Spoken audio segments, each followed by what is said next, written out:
রাসূল সাল্লাল্লাহু আলাইহি সাল্লাম কোথায় জন্মগ্রহণ করেন? মক্কায়। রাসূল সাল্লাল্লাহু আলাইহি সাল্লামের পিতার নাম কি? আব্দুল্লাহ। রাসূল সাল্লাল্লাহু আলাইহি সাল্লামের মাতার নাম কি? আমিনা। রাসূল সাল্লাল্লাহু আলাইহি সাল্লামের দুধ মায়ের নাম কি?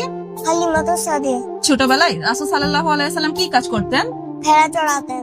রাসূল সাল্লাল্লাহু আলাইহি সাল্লামকে সবাই কি বলে ডাকতো? আল আমিন। রাসূল সাল্লাল্লাহু আলাইহি সাল্লামের ডাকনাম কি ছিল?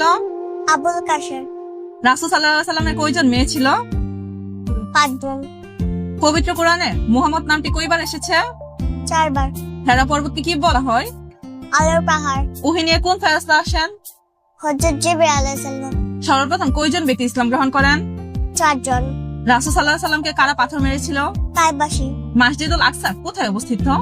বর্তমান ফিলিস্তিনে। নবীজি সাল্লাল্লাহু আলাইহি সাল্লামকে কারা হত্যা পরিকল্পনা করেন? মক্কার নেতারা।